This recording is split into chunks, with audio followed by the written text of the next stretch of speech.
Welcome to Buddha at the Gas Pump. My name is Rick Archer. Buddha at the Gas Pump is an ongoing series of interviews with spiritually awakening people. There have been over 370 of them now, and if you would like to check out previous ones, go to batgap.com, B-A-T-G-A-P, and look under the past interviews menu, where you'll see them organized in 4 or 5 different ways.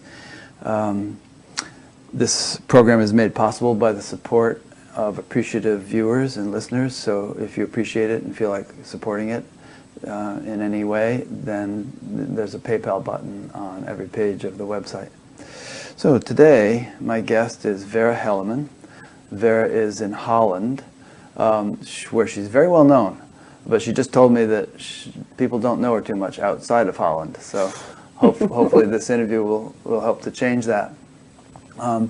Vera was a psychotherapist for a while, and then, according to the bio she sent me, she awoke into oneness and was gifted with the full understanding of the functioning of the human mind, the essence of who we are, and the role which we play in creation.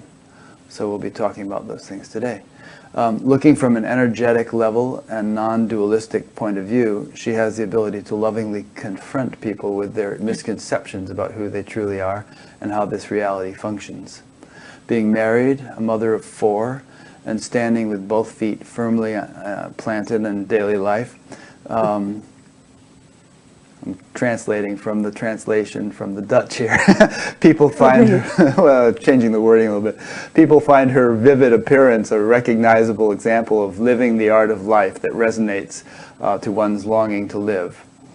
And through her teaching style, although her teaching style is sharp and bright, she has the remarkable capacity of remaining playful and subservient in her contact with others. I would say by sharp and bright you probably mean penetrating and clear, right? Are those better words? And by subservient you probably mean humble. I think you mean humble. Yes, I had to think subservient. What does it mean? Someone else translated it for me. Yeah, subservient means like you're somebody's servant, which is okay. That's okay. Oh. That's okay. I mean, sometimes people refer to themselves in a spiritual context as your humble servant, you know? Oh yeah, as long as I don't change in a serpent, that is Yeah. fine. But the next sentence explains what you're trying to say here. Interactions are thus based on equality and serving both selves. And I think that's really nice. And I have some other friends who are spiritual teachers who are really trying to get rid of the hierarchical nature of the relationship between teachers and students that often is abused, really, in spiritual circles, and makes people feel like, oh, I'll never be like that person, you know. There's an attempt to sort of reach an equality, and that we're all in this together. So Yes. that's, yeah. Definitely, I don't feel this hierarchy, Right. not at all, and I think people also don't feel it towards me. Right. And you wrote a book, Effortlessly Yes. Being Yourself, which I managed to read this one from cover to cover this week. I don't always accomplish that, but I did. And the book is a step-by-step guide from ego living based on fear and greed to living one's spiritual mature potential based on self-expression and growth. And in your book, it says, you encourage readers to take full responsibility for the role they play in their lives and the path they tread on. Yes. Okay. And in all your teachings, the final bit of this bio, your aim is to give insight and tools enabling the shift to a more congruent life and increasing understanding and enjoyment of what attracts in one's life. Okay, Yes. good. Well, thank you very much for taking the time to come on the show today. Yes. So let's start with learning a little bit more about you. You were trained as a psychotherapist, right? So you went to college and whatever training one goes to and became a psychotherapist. Yes, well, that was the last part of it before I switched and realized I didn't need education anymore at that level. Yeah. I think as a child I always was interested in people, and what I was most interested in when I was I think I was somewhat of 3 years old, I went outside with my mother and I hold her hand and we bumped into the neighbor And it was very strange to me. I remember it so vivid, because my mother was fine, her energy was fine, and on a deeper level she felt totally happy, just like everyone feels on a deeper level. And she began to speak with a neighbor, and suddenly they were talking about very sad things and difficult problems. And it was so strange for me to see the difference between what they were talking about and how they really felt on a deeper level. So they felt happy, but they were talking about sad things? Yes. And that was for me so strange that since then, I think, I was always investigating, why do people do the things they do, and why are they different in how they express themselves and how they feel themselves. And yeah, I read a lot, I therapied a lot as a hobby, and well, the end of the line was doing a psychotherapist education. Yeah. And but I didn't you actually finish did it. You didn't finish it? No, I didn't finish it, because in the last year I, well, so to speak, woke up, and I realized what I am doing is just changing our programming, and that is not that efficient as we think it is. And I found a more direct way to be happy. Yeah, I kind of went through a process like that a little bit myself, although I never went too far with the education, but I took some college courses in psychology, and I subscribed to Psychology Today magazine, and I thought, maybe I should be a psychologist, because the mind is powerful, and if you really understand the mind, and then you're working on a subtle level and you're helping people and so on. But then when I kind of really understood the potential of meditation, I thought, forget that, I'm going to be a meditation teacher. Oh, that's interesting. Yes, yeah. Yes, because I think at the mind level you can focus, but on meditation level, you reach the level of intention. Yeah, and that's different. You actually really go beyond the mind in a way, and exactly, and kind of bring about some change from an even more fundamental level. Exactly. Yeah. Yes, but you do need the mind. Oh yeah, yeah. I hear a lot of people who say, "Oh, mind is ugly, and I want to get rid of it, and I want to get rid of ego." And well, hey, you can't. They're faculties. I'm sorry? They're faculties. You need yes. like your eyes and your. Yes, they're tools. Yeah, tools. Yeah. So, it says in your bio that you awoke into oneness. So what was that awakening like? How did it happen? Had you been practicing spiritual techniques or working with a teacher or something, or what happened? Yes, I don't tell this often, because I think everybody walks a different path, and I don't want to give it as a tool. But what I did do in the months before, I didn't eat meat. I didn't watch television. I was in the forest a lot, and I met some spiritual teachers, and well, actually one, and I read a book, and one line really resonated with me. It was in the other you meet yourself. That was the line, and whatever it was, but at that moment I suddenly saw the world in different colors, more sharp colors. I felt connected with everybody. And I noticed that so bright, because I also felt this deep connection with people I normally would walk around. And I didn't have any triggers anymore, and it was all gone. And I thought, what is this? It is not a psychosis, because I was so clear. And what is it? Because I never heard of a spiritual awakening. And the guy I thought who was a spiritual teacher, I didn't know what he was teaching. I just met him somewhere as a friend. Somebody in Holland? Yes. Yeah. Anybody well known or what? Not really. And he asked me not to mention his name. But okay, sure. I think it has, yeah, everything helped, I guess. Yeah. Yes. I don't think there's any danger of telling one's story like that, because these days so many hundreds of people are having these experiences and telling these stories that it's very unlikely that someone's going to hear your story and say, "Oh, that's the way it has to be," you know, because they probably true. heard 100 other ones that, you know. That's true. Yeah. That's true. Yeah. And Go ahead. I'm sorry.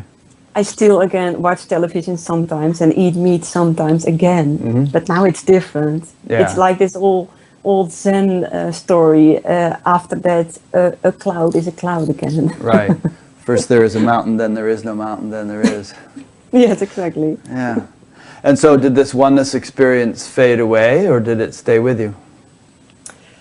The intensity of it, I think when I look back, I did went back into the ego shock, because I didn't was, my heart opened, but my mind wasn't open yet. No, I have to say it differently. I wasn't prepared to understand what was going on. So I wanted to understand what was going on. And by wanting to understand, I was craving again. Craving. Yeah, so if I would understand earlier what was going on, I was more prepared to more abiding, awakening. Yeah. So do you now understand what was going on, or what is going on? Yes, completely. So after that awakening, I went to several teachers and watched DVDs and yes. And but there was one, after a few years after that, there was one moment that it really, how do you say it? Grounded? Yes. There was, it was very strange. I was meditating in the middle of my room, and I was very enthusiastic about this whole new vision, but I never could explain it to other people. I couldn't find the words. It was just, I don't know. And then I was meditating, and I saw in the air a vision of both Ramana Maharshi and Papaji. And I saw these visions, and they were melting inside of me. It was very strange, and from that moment on, I could speak. Wow. Very, very strange. I don't know what really happened, but you could explain things, in other words. Yes. Yeah, and that's very interesting. Those guys are like hanging around doing stuff, I think. Maybe. You keep hearing stories about that, like that, where people have an experience, particularly Ramana. Will come to them, and sometimes before they even know he exists or they've ever seen a book about him or anything, they see this Indian guy and they think, who's this? And then later on they'll see his book, and they'll, oh, that's the guy I saw. So I don't know how that works, but it seems to be. Yes, I think I know how this works, because Ramana is the archetype of the heart, the opening of the heart, where someone like Jesus is more archetype of wisdom. He's the archetype of the heart. So I think when your focus, your intention is on opening of the heart, you meet Ramana Maharshi. Yeah. I think his resonance is so strong about opening the heart. So what do you understand an archetype to be? Like a metaphor. Yeah. Like and I think my lack of English is. No, you're doing good. Bit of losing me, but you're doing fine. He is like the personalization of an open heart. Yeah. And so one thing that I find curious is, I mean, I don't know if, we can always skip over anything that I ask, and if you don't feel like getting into it, but I find it fascinating that there's this sort of divine intelligence that would show us things like that, like your experience of Ramana and Papaji. It's like, what are the mechanics of that? Why are you being shown that, and who is showing you that? And how is it that once you had that experience and they sort of came into you, you were able to speak? it's interesting to me what perhaps the subtle mechanics are of such things happening. Do you have Yes. any thoughts about that? Yes, I think that's also the issue with angels and reincarnation Yeah, all and that stuff. all that stuff. It is, in my point of view, it's all about resonance. Mm-hmm. And I already knew Ramana and I already knew Papaji. So the resonance they were sending out were vibrating into something that resonates inside of me. So the message is always the layer of our own self that can communicate beyond time and space, can make a connection on basis on resonance, Mm-hmm. and reach out to that what resonates and need to wake up inside of us. Yeah. So if we speak about Ramana and Papaji, who Papaji is Ramana is the open heart, Papaji is more the wisdom, the knowledge, Mm-hmm. in my point of view. They need to come together inside of me before I could speak. So in that moment, it was some kind of grace moment that I reached out, my resonance, the intention on a deeper level inside of me. So not on mind level, but on intention level, Mm-hmm. for its soul level. I reached out to, as well as mind as heart, and they clicked together and, strangled inside of me. It's beautiful. Yes. It's really nice. It's sometimes people speak of a download. You know, I've spoken with people who say, "Well, this such and such a being came to me." A friend of mine once said, "Who was it? I forget the being that came to her, but it was some Buddhist from thousands of years ago, some ancient Buddhist thing." But that being came, and she felt like there was this download of knowledge. And she didn't know why or what exactly she was going to do with it, or even if she was going to be able to use that immediately. But it was sort of like being added to her software, so to speak. And for whatever reason, when the time was right, it would be used. Yes, I completely agree with that. But not exactly as a download. It's more a connection. And if you can make this, we are all people. Right. So we can make connection with everything that resonates with our, blueprint. Yeah, no, that's better than download. Yeah. Yeah, I cannot reach out to knowledge of engineering, but I can reach my resonance to inside of oneness, because that's my blueprint. Yeah. So I can tune into the knowledge database of Ramana. I can tune into, and I make a connection, and then it's also accessible. Yeah, no, that's good. And and other people in history, for instance, Einstein or great scientists, would sometimes just get these, these inspirations. They would somehow know something all of a sudden. Yes. The guy who discovered the benzene ring, which I forget what the significance of that was, he had a dream of a snake biting its own tail, forming this ring, and suddenly he had this cognition of the benzene ring. And interesting, yes. Yeah, or there are, obviously examples. Mozart, they say, would cognize a whole symphony in a moment. Definitely. But then take time to write it out. But it just came to him. Exactly. Yeah. I have a son, and he's now 7 years old, and he is really a very bright, intelligent, scientific-based, a little bit autistic guy, and he says things as, Mama, our body doesn't really exist. There's only mind juice. And we see the body because we believe it is there. Okay. Yeah, I know your kids say great stuff. I mean, here's a quote from one of them. He said, "Mummy, in my next life, I don't want much stuff anymore. It makes me restless." Yes, exactly. Yeah, cool little kids.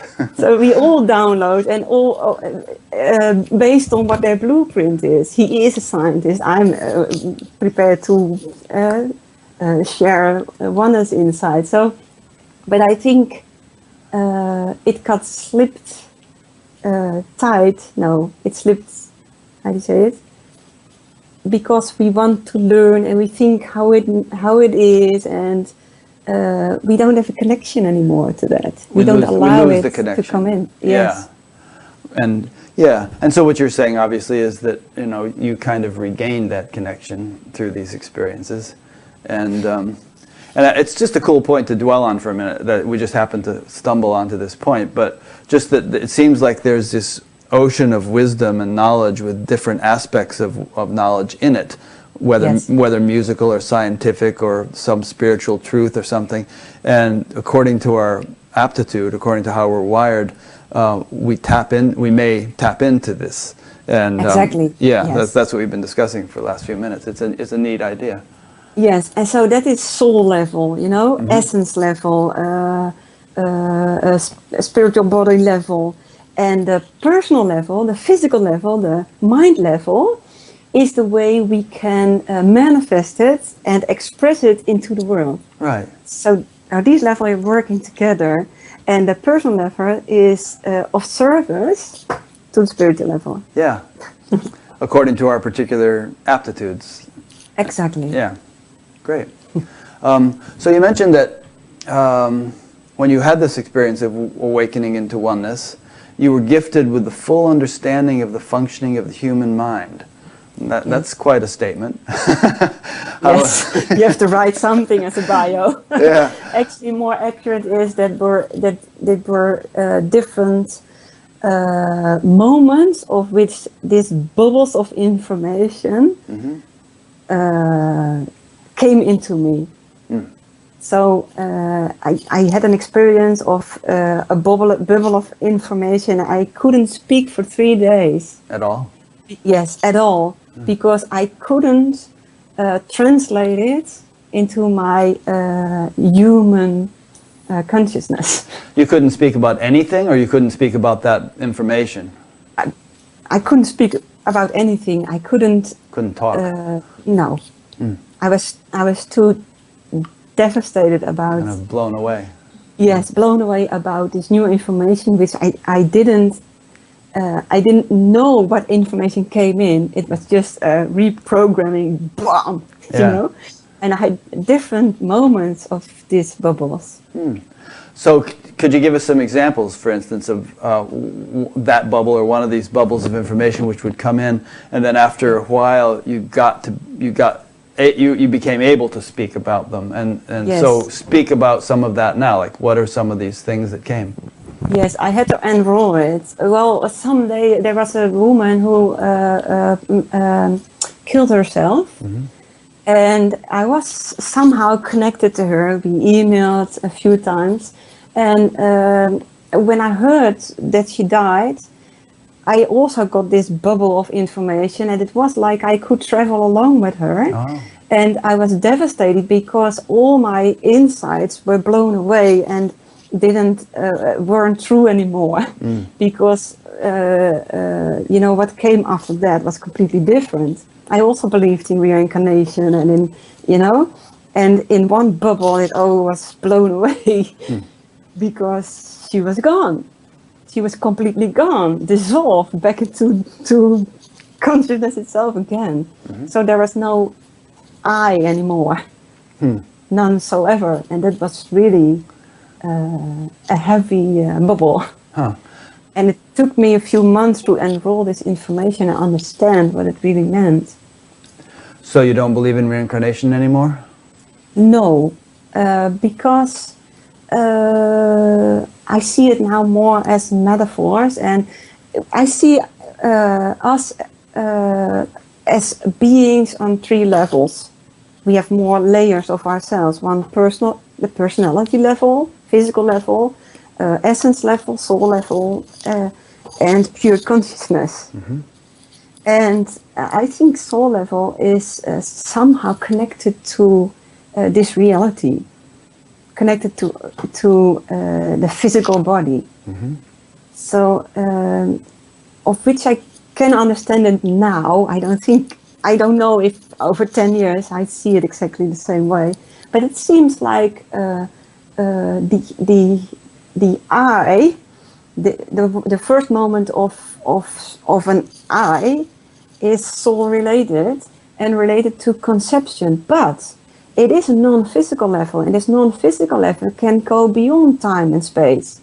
So as long you are connected to the physical level, you can travel along this time and space. So I could now go with my non-physical body back into time and have a conversation with a living person then.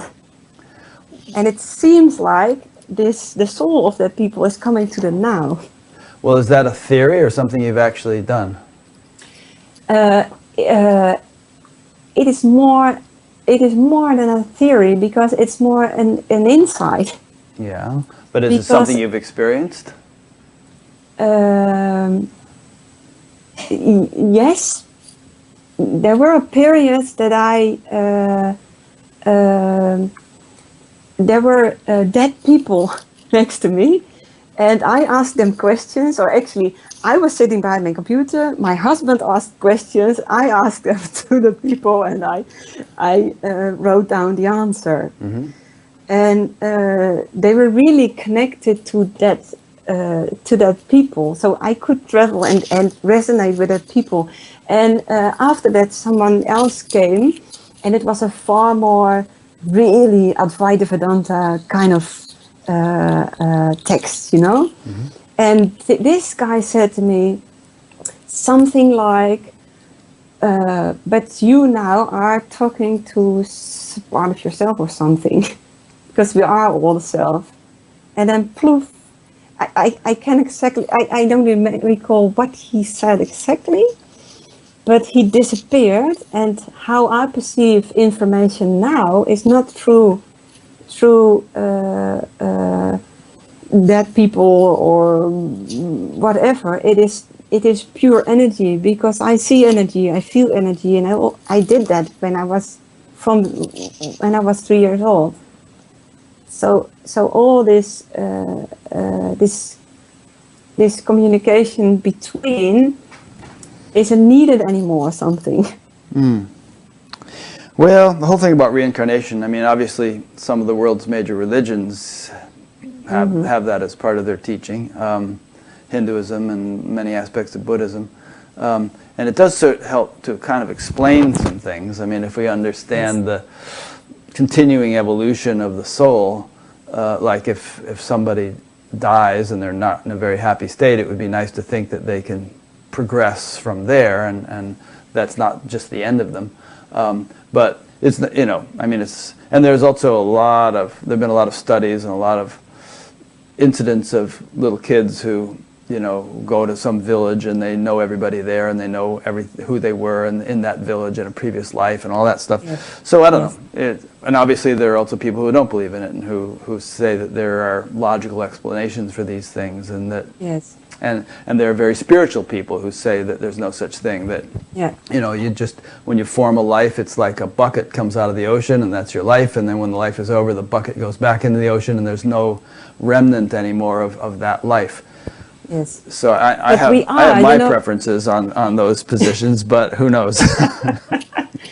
But I'm always aware, I'm always looking at the pitfalls of this kind of theories, because it is some kind of dualistic.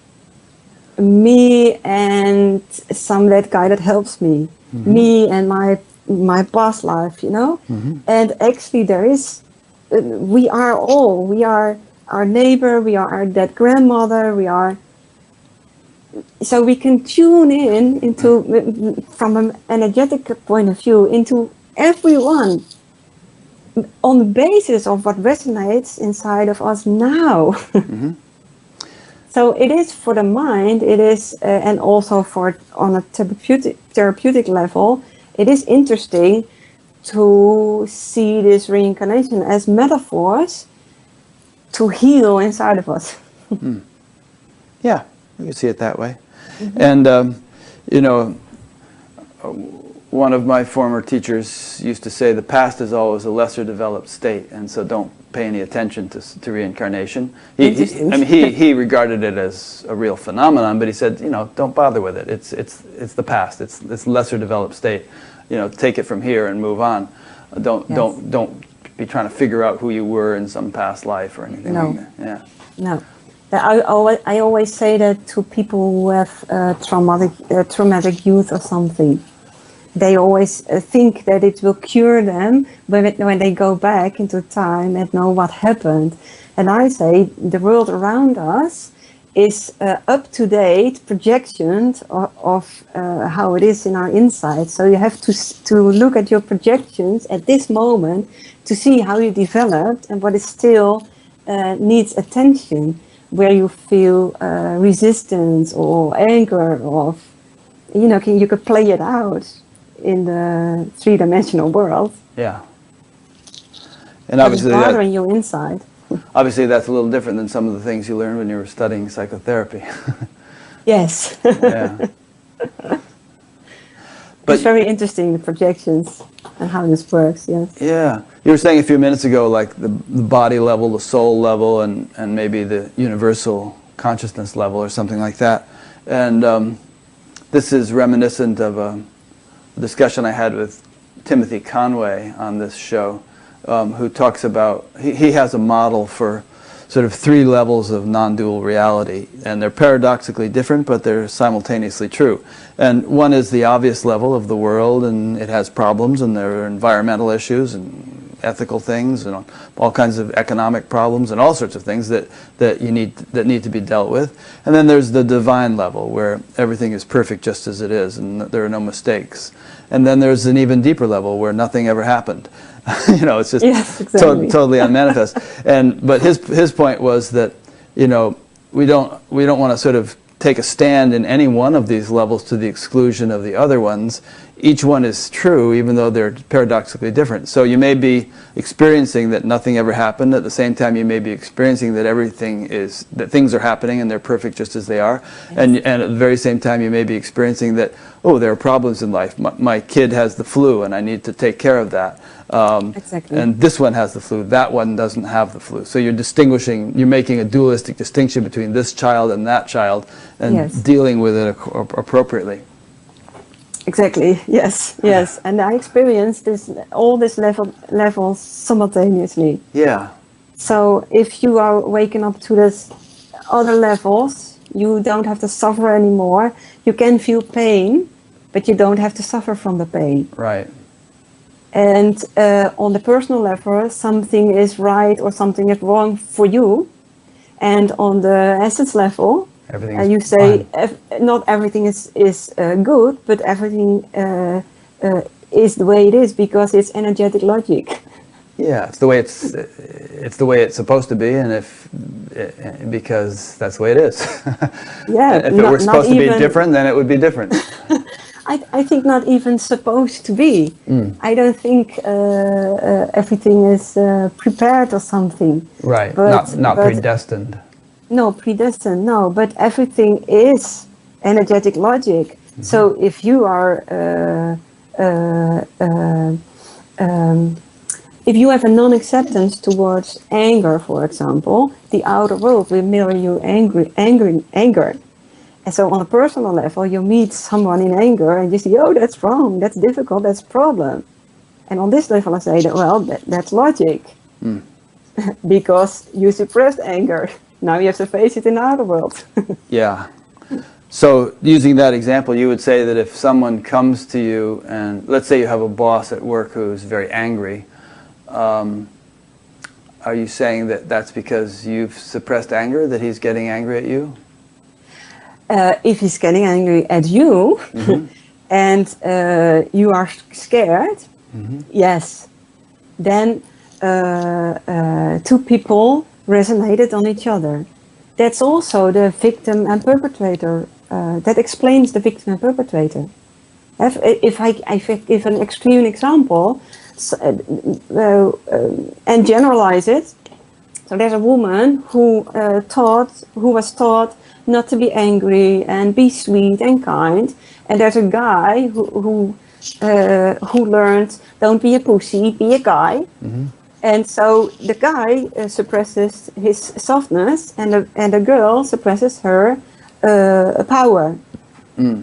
And so they meet each other, and they're resonating with each other, and he sees a part of him he doesn't like, and he said, I want to do something to you. And she will become a victim, you know? And it is very, very confronting if people would see this. And I think we are, because of that, we are all responsible for what's happening in the world right now. Yeah. So another way of putting what you just said, see if you agree with this, would you say that the whole condition of the world, everything that's going on, is just kind of a reflection of the inner state of 7 billion people who live here? Yes, yes. Absolutely. So I say, I make it, it is large, so I make it small again, and I say, look at your square mile and see what is coming to you and take responsibility for that. So you, by healing what you see in your world and don't accept it, you heal a part of our world. Very good. Yeah. There's the analogy that if you want a forest to be green, you have to, every single individual tree has to be green, you know? Yes, and yes. It has to be green, it has to be healthy, it has to be connected with the soil and get proper nourishment and all that stuff and be a healthy tree. And then if you have enough of those, you're going to have a green forest. Exactly, exactly. And all people who want to change the world only think about changing his whole forest, and so they don't succeed. Yeah. Because we have to start inside. Or they're out trying to change the world, but they're full of anger and, you know, judgment and stuff like that, and obviously haven't really worked on themselves quite enough. Yes, and make it worse. Yeah. Because they focus on that part. Yeah. And I when you say a thing like that, when we say a thing like that, I think it's good to say in the same breath, don't hesitate to go change the world, you know, but just make sure that you're changing yourself at the same time, you know, working on yourself. Yes, and if you want to change the world, do it out of passion. Right. You know, everybody has it's like in nature. Every tree starts with a seed, and there's life energy goes through it, and it wants to express itself. So every creature, every plant, every animal, every human being is a seed, and that's our essence. And then this life energy goes through it, and we have a very strong urge to express ourselves and to grow further. And we all have a unique seed. So I want to encourage people to not change the world because the world needs it, but change the world because we want to, because we love the world. Yeah. Like an expression of ourselves. And then it's very more effective. That's nice. I mean, I think what you're hinting at is the notion that we are the world, and that, you know, well, there's so many examples of this. Things that Jesus said, for instance, you know, whatsoever you do unto the least of these, you do unto me. And there's that poem by John Donne, no man is an island, you know, entire of itself, and ask not for whom the bell tolls, it tolls for thee. So there's the notion that, you know, anything that is happening in the world is happening to us. Exactly. Yeah. Yes, but only if it comes into your world. Right. So if it doesn't come into your world, it is, on a certain way, not your responsibility. Then something else comes into your world. What is your responsibility? Yeah. Have you found in your own experience, though, that your world has been expanding, so things come into it which might not have come into it in the past when your world was smaller? My world certainly changed. And they changed very dramatically when I was prepared to look at the things I didn't want to see. And for example, I woke up one morning and I said, and now I'm prepared to face everything that I'm scared of. And I am prepared to follow everything that wants to come out of me. And I went into the forest, and I had to choose between two paths. and one part was an art path, and other part was very dark. And I felt I had to go into the dark path. And I bumped in 100 or 200 meters along into a man with a black suit and a capuchon. Yes, right, like a monk's hood kind of thing. Yes, yes. And I was very scared because the moment I was prepared to face my fear, I saw my fear in living body, and so I was too scared to face it. But the next day, I'm now prepared to face it, and I went into the city, and I saw this a big guy, 2 meter high, 1 meter, with all these muscles and tattoos and golden chains, you know. And I looked at them, and that was the moment that I realized, wow, you're all very soft and kind. And after that, I never bumped into a dangerous man again. Just in an instant that I was prepared. And apparently, the theme was healed along the way. Yeah. It was in an instant, it was completely disappeared. Now, I don't know about Holland, but there are places in the United States where you wouldn't want to walk at 2 in the morning, you know, around that area. Yes. There could be some dangerous people there. So I'm not sure exactly whether what you mean is that your life just, well, what do you mean? I mean, obviously, even in Holland, probably there are places you wouldn't want to go wandering around the streets in the middle of the night, and you'd run into some dangerous people.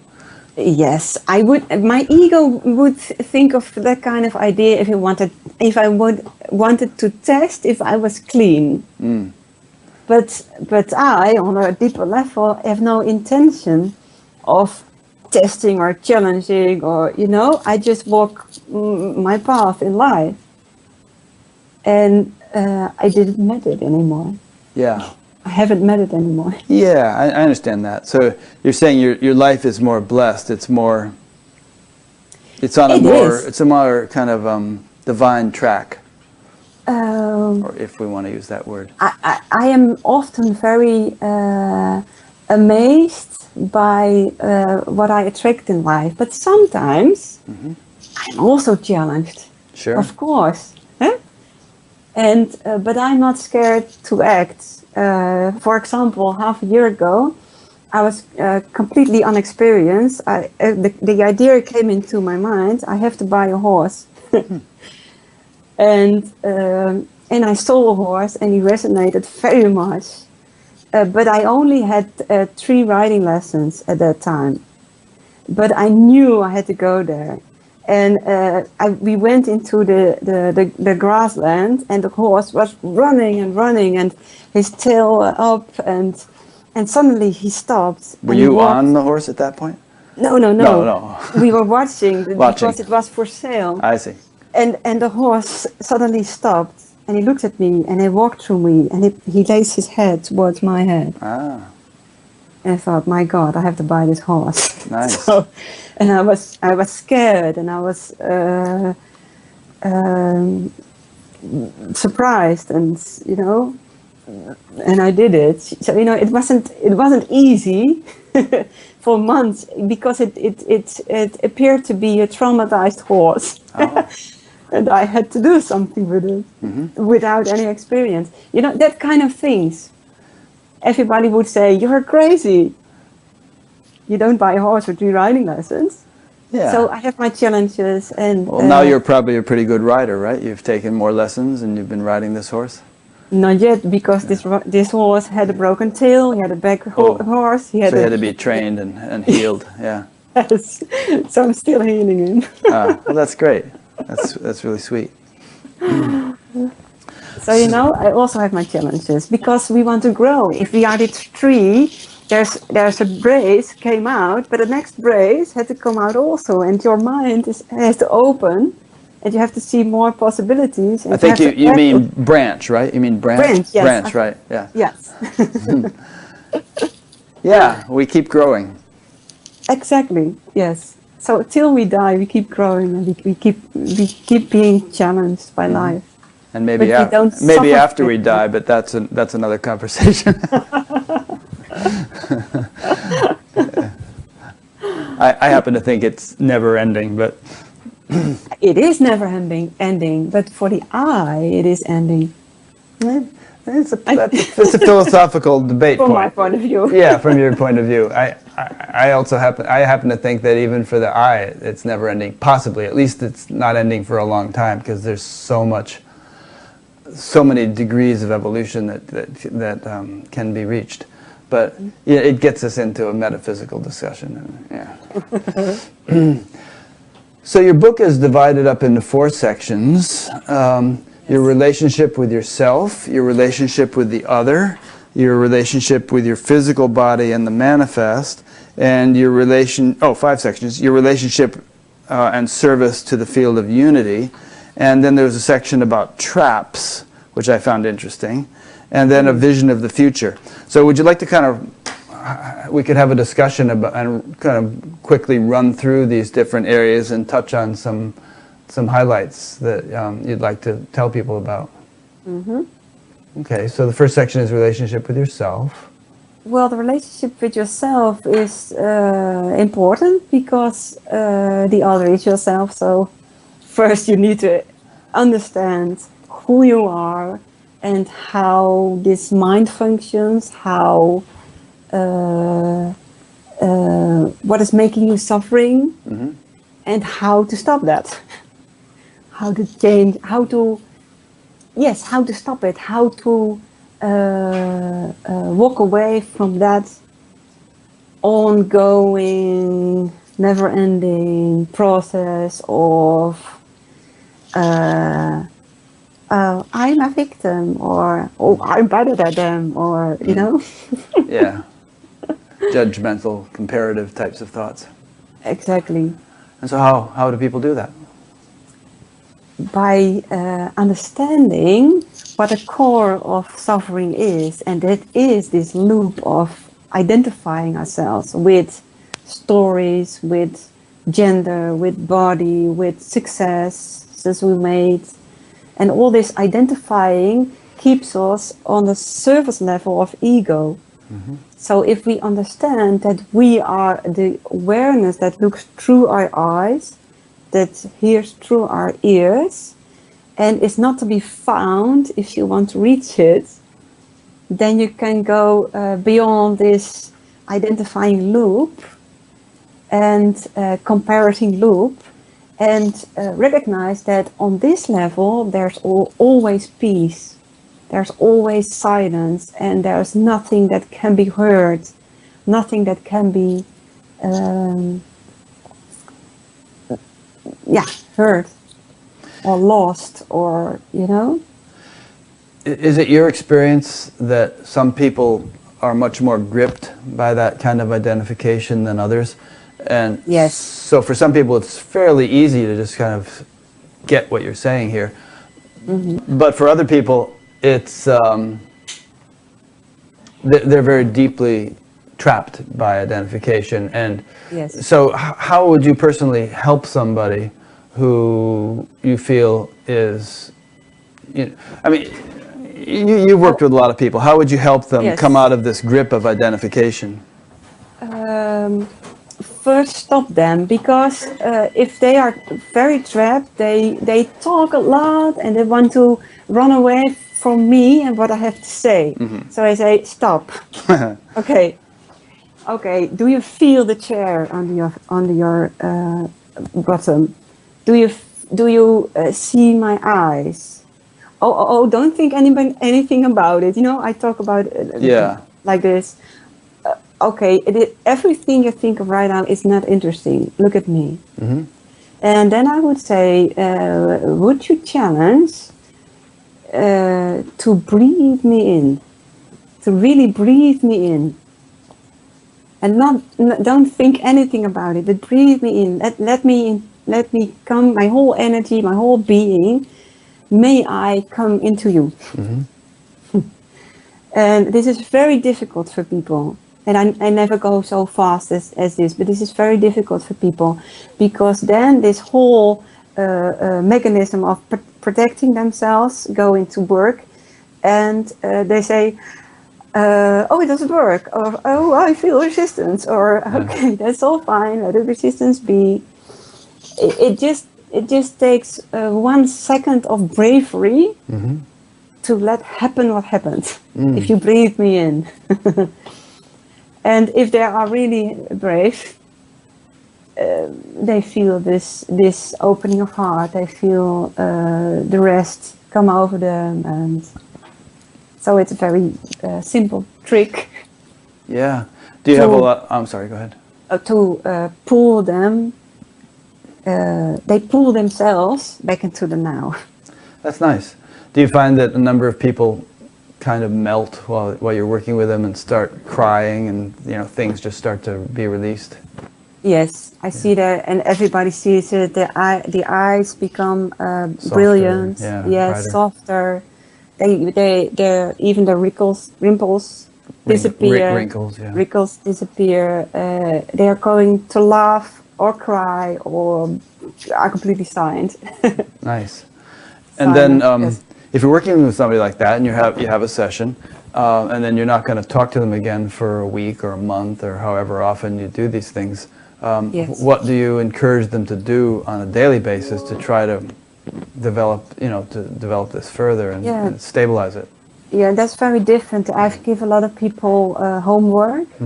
And sometimes they need this, sometimes they need confrontation. There was a woman a few weeks ago, and I saw her again for the second time, and she was completely changed. And when I saw her the first time, she was so heavy in her energy. I had to stand 2 meters because my energy was flowing to her. And she said to me, you spoke to me 13 minutes and I'm completely changed. I was so shocked by your behavior towards me. I completely changed. So I had to confront her. And that was enough to enroll a different process. And some people, I say, well, your homework is not to be busy with your problems, but only look around you and see what resonates with you, what makes you happy, what makes you enthusiastic, what makes you at ease, and go towards that. And that are people who were busy for 30 years with therapy and self-help books, and I say stop that. Now go living, Nice. Yes, I say different things, and I made them up in the moment. Yeah, you're kind of working intuitively. Yes. I mean, your whole book is actually based on some kind of online course, isn't it? That people can take, and they go through various lessons or stages of the course? Yes, that's very nice. All the chapters, there are 60 days of online course, and every day you get an exercise. Yeah. You have to do in your daily life. So I send you out on the streets to the city and let you sit on the couch and experience some things, and I let you take a mirror, and every day it gives an exercise, and there's a form. You can ask questions to me, I will answer them. And the nicer thing of this course is after somewhere about day 43, people say, whoa, the world looks very different, it's almost spooky. So in lesson 43 they flip. Ah, interesting. And then they have a grounded knowing of how human being is functioning, and then they can flip. Great. Something special about lesson 43. Yes. A question came in from Dan in London. He asks, do you have any advice for bringing children up in a spiritual and heart-based way? You seem eminently qualified to answer this. Yeah, beautiful question. I'm so fond of children. I have 4. Yeah. How old are your children? 6, 7, 14, and 15 years old. Ah. And do you mind my asking how old you are now, or would you rather not say? I'm 40 years old. 40, okay. Yes. what I found most important to teach children is to point them to their own yeses and nos. So they feel their inner intuitive guidance system. So I don't want to teach them my yeses and nos, and you have to do it that way. But I want you to feel your yes and no. So if you go to a party, I want you to be able to say no or to say yes and feel your guidance. That's one thing. And the other thing is I want the children to keep an open mind, because an open mind is most important to growth and manifestation. Because if we tunnel our vision, we can only create this. Although our essence wants to, the intention of our essence direct to that way. So then that we have a gap, and that's a difficult gap, and then we suffer if our heart wants to go that and our mind says that. So I always say to my children, this is a possibility, but can you come up with another possibility? Because everything is possible. So I think that's the most important thing to teach, and of course be an example. Yeah, I was going to say that. That's yes, very important. Because we cannot say and tell by words how it works, but we show them how it works. Yeah. And then and if you say something different than you are, they're going to be confused. Absolutely. How old were you when you first had this awakening? I don't remember. Like 10 years ago or something? Or? Yes, something like that. But when I look back, I think I never lost the connection. You mean your whole life? Yes. Yeah, but somehow it became more conscious when you had that experience. Yes, yes. Yeah. So your kids, some of your kids weren't born then, and some of your kids were really young. And exactly. So how are they doing? And I mean, you know, in terms of their lives, their school, their behavior, all that stuff. Are they yes. Growing up with such a spiritual mother? What effect is it having on them? Well, that's very nice question. They are, what I found typical to of my children is that they don't do things they don't want to make friends. So they have very few friends because they think it's very important to choose the right friends. That's great. Who resonate. And I think they're very self-conscious, but they don't always like me, because if I see a mask, ego mask, I always point at it. And they become angry because they feel trapped. Yeah. And my eldest son is also very scientific. And he said, you and your spirituality. but I, and he's very down to earth, but he sharply listens when I explain things. And well, I think in my explanation, I'm also a little bit down to earth and scientific, so there is overlap. Yeah. And the youngest children who were conceived after this awakening are really different. And the youngest, for example, is always conscious of the steps she takes, the things she does. Also of her manipulation. And she's like 3 or something, right? Or she is now 6-year-old. Six, yeah. And I saw that she was strongly rooted into her essence. And when someone crossed her path, and she was 1.5 years old, she became angry and she said, "Oh."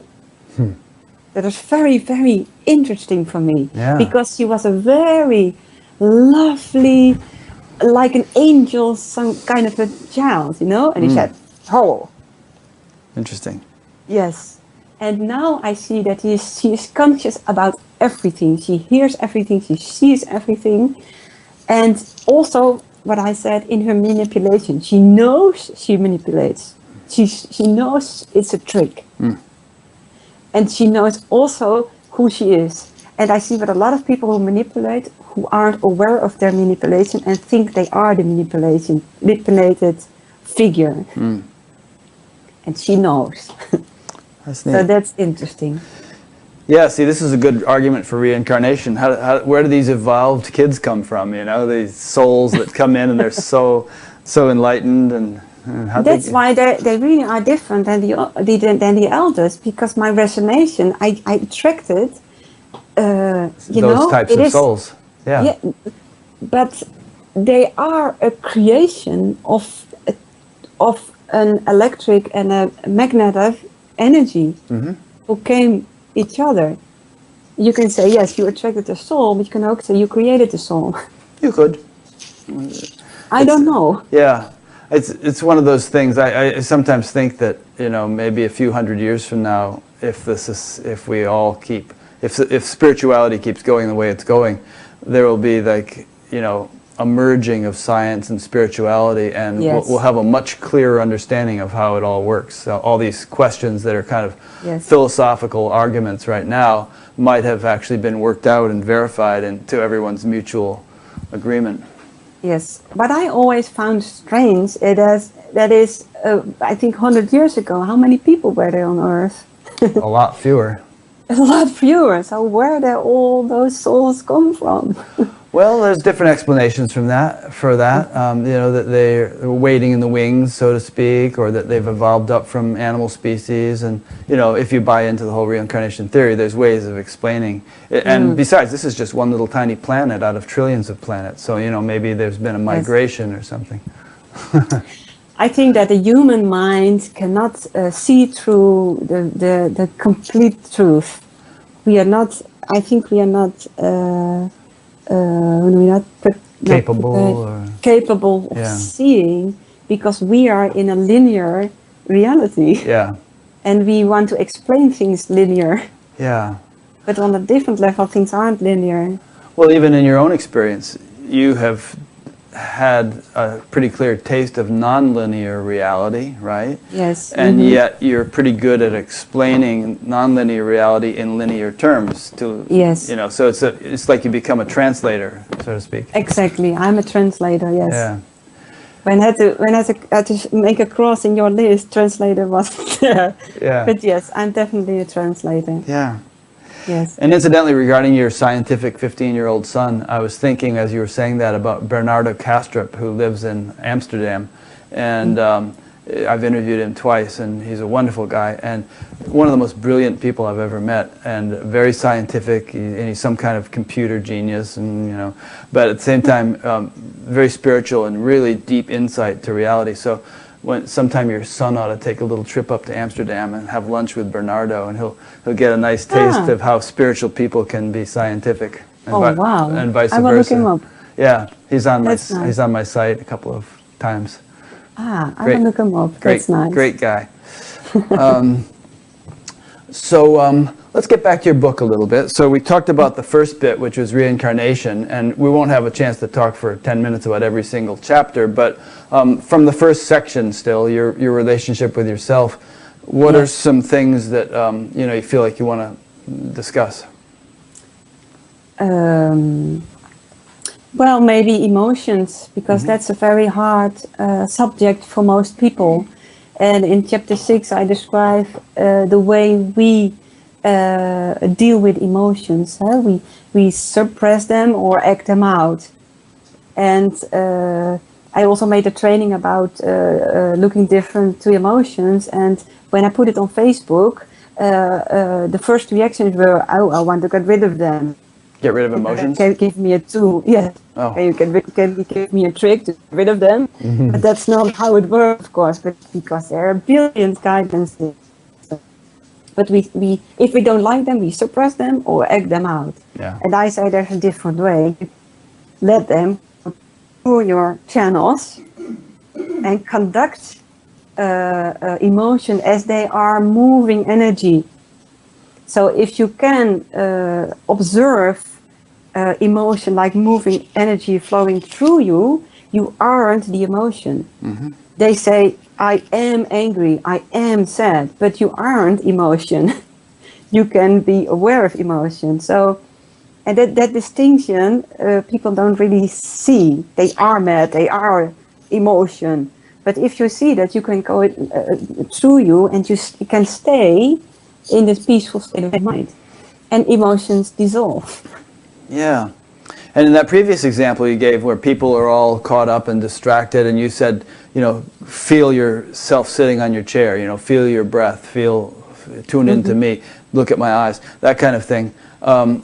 In a similar way with emotions, would you say that there's usually, if not always, a physical counterpart to any emotion, and it might be a good idea to tune into that? Yes, but the pitfall is that then they go into the center of the emotion and feel like they are the emotion, and then you come into an emotional storm, because people associate on emotions. When I'm scared, I think, oh, maybe that's going to happen. Right. And I say you have to leave the story behind and just feel the raw emotion as it is energy and doesn't have a name or a story. Well, let's say you're scared, and there's a whole story with you're being scared.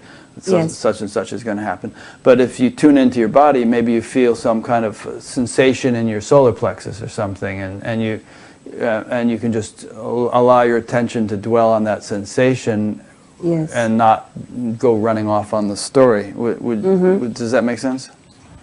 Yes, it makes sense. But well, the same pitfall. And fear is I'm now writing on an emotion encyclopedia, and fear is the most difficult emotion group because it is the group which makes something dualistic. There's something in the outer world which can harm me. So what's needed if you are experiencing some kind of emotion related to fear, you have to get the insight of all creation is coming because I sent out some energy. So I have to become centered again. And I know that I only attract things I want to come to the surface. It might interest you to know, when you said the fear is dualistic, there's actually a line in the Upanishads which says, certainly all fear is born of duality. Yes. Yes. Category fear is about duality. So the cure of fear is oneness. Right. And there are 7 other emotion groups which have different messages, but fear is very difficult. So you're writing a whole encyclopedia about this, huh? Yes. It's very nice. Great. It must be a big project. It is a big project, yes. I'm working on it for 1.5 years.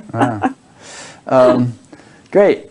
So those who are listening, we have like about 166 people right now listening live. Feel free to send in questions if you want. And the way you send in questions is you go to the upcoming interviews page on batgap.com, and then down at the bottom there's a form, and you can submit a question through that form and it will come to me. Okay, so anything more in the first chapter that you really want to touch on, or should we go back to the second chapter, your relation? Yes, there's one thing that's very important in the first part of the book, and that is that we have a choice. A choice, yeah. A choice. And in the non-duality scene, let me say back that, they always say, oh, you don't have free will. And I explicitly say you have a choice. And the choice is, do you let yourself being catched by this thought, or do you remain in the present moment? So that choice is very important, and maybe that's the only choice you've got. But that's the choice we have, and that's the choice we have between suffering and happiness. That's really good. I'm with you on that. That we, this whole free will thing, it sometimes sounds like it's sometimes actually used to excuse inexcusable behavior. I don't have any free will, and the devil made me do it. Whatever. Exactly. And a cool thing about what you just said is this, catching the thought before it becomes an action. Yes. It's like, this is a rough example, but and obviously you couldn't really do this, but let's say you could change the course of a river, and if you try to do it way down near the mouth of the river, let's say the Ganges, you try to do it down in Calcutta, the whole river has already run its course and it has so much force you can't change it. Or maybe you go halfway upstream and there it would be easier to change the river. At least you could change some of it. But if you could get right back up to the source of it, then perhaps, I mean, you couldn't really do this, it's just an example, but perhaps you could, it's just a little tiny stream there, and you could send it all off in a different direction. So it's like if you could get back down to the source of where your thoughts come and catch them there before they have already reached a great momentum, then with just a little bit of intention, the whole thing could be sent off in a different direction. Exactly. Beautiful metaphor. Yeah. Exactly. So that is the choice between happiness and suffering. Absolutely. So you have to be awake to choose. Yeah. That's the hard. People asking me, how do I wake up? You can't. That's the moment of grace. But if you are awake, you can choose. Yeah. And I think, and it's grace, but, God helps those who help themselves. And exactly, yes. I think that you can do things, and you're offering a whole lot of things you can do to increase the likelihood of waking up. Yes, that's true. Yeah. Absolutely. And if you're interested, then I think there's an intention inside of you who wants to wake up. Yeah, that's the big step right there. Exactly. Anybody who's listening to this show is interested. Exactly. So they're all potentially yes. Yeah. Wake uppers. No, you don't say it like that. Yeah, we understand. Good. So your next chapter is your relationship with the other. Let's talk a little bit about some of those points. Yes, if we go into the other, we go into duality. So it's duality in basis. If you put something else into your life, a partner or a mother or a child or a neighbor. So, and people find a lot of trouble in relationship to other people, because then projection comes in. And we see that what we don't accept inside of us, we see projected into the relationship with the other. So there it becomes more difficult even. And I always say, I don't know if that's in the book, but I always say, please judge, but know the judgment is about you. Because otherwise you judge and you say, oh, I may not judge, and it becomes more complex. So if you allow yourself to consciously judge, you know exactly where you judge yourself. And that's always how I look at people who judge me, and I feel, you also judge yourself so hard. Yeah, I know that you have read a little Byron Katie, and one of her things, one of the steps in her thing is to go ahead and judge, and be as judgmental as you want to be. It's not the final step, but it's something you're allowed to do. Yes, because it is an interesting step, because there are few people who instantly awaken, and a lot of people are very tied in their ego patterns.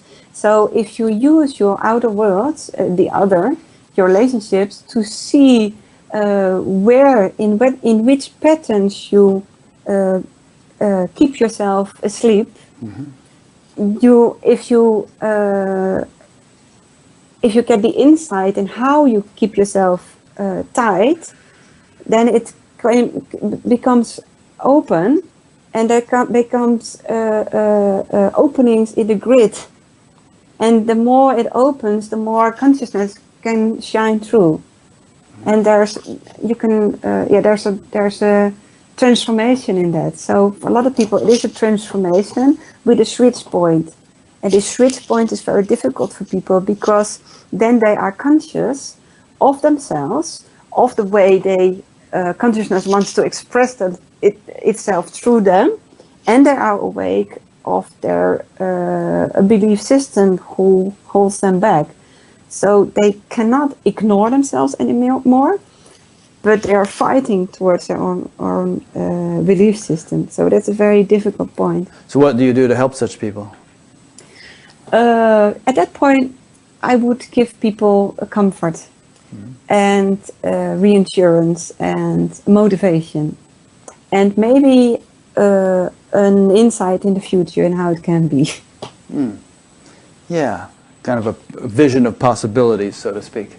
Yes, so they go over that bump of comfort zone. Yeah. Good.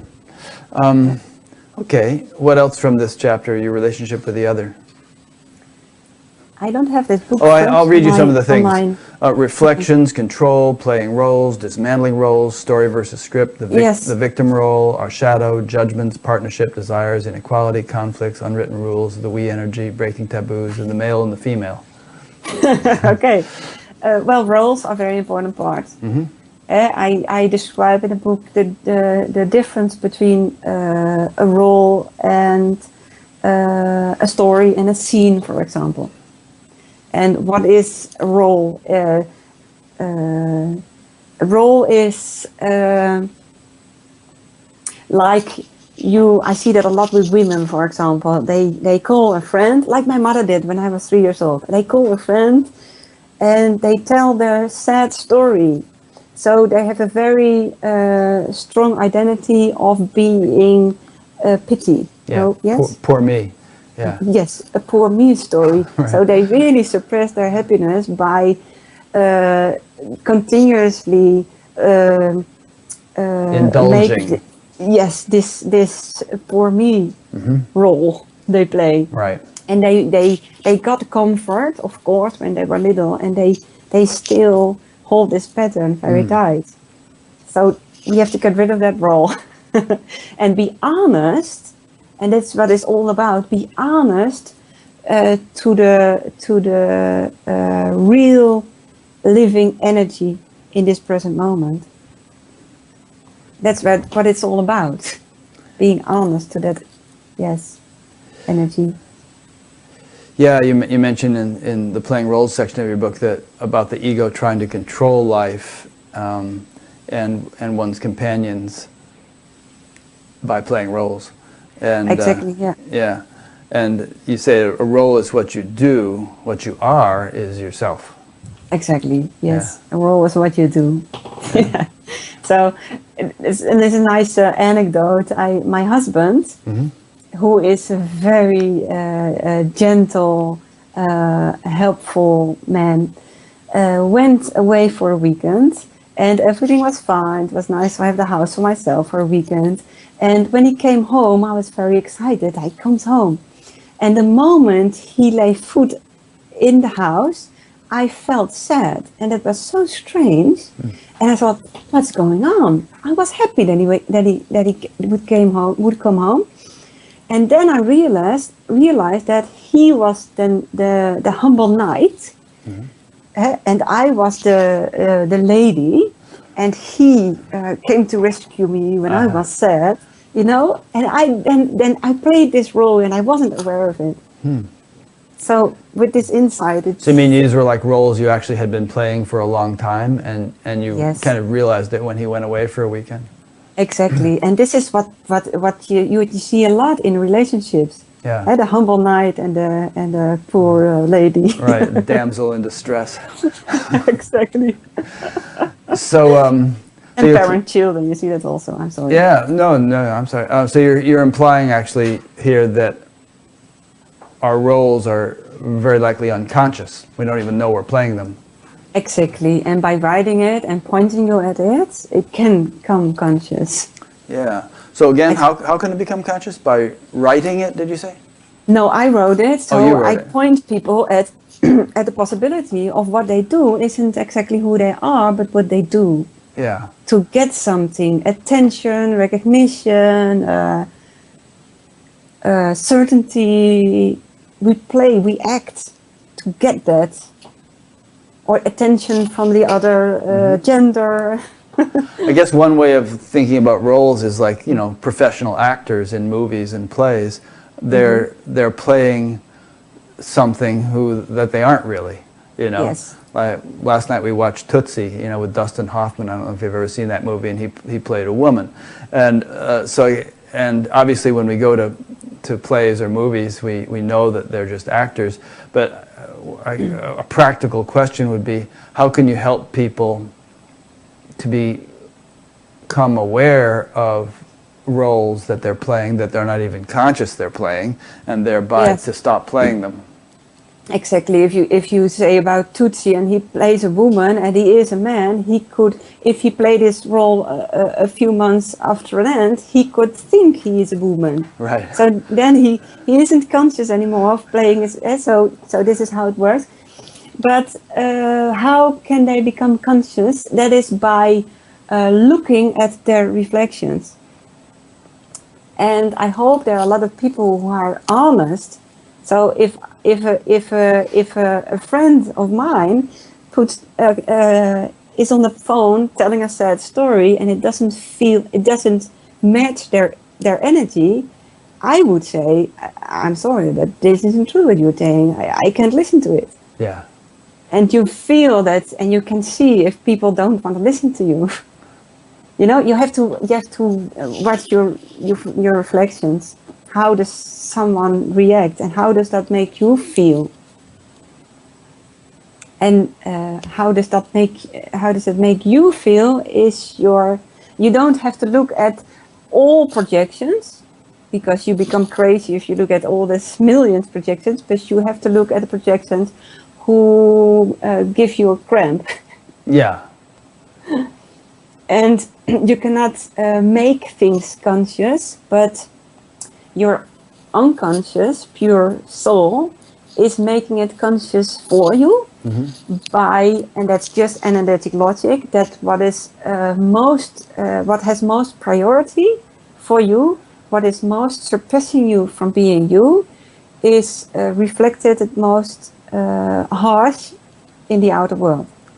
So we get problems with our outer worlds, and the themes have the most priority. Oof. Do that make sense? No, I understand what you're saying.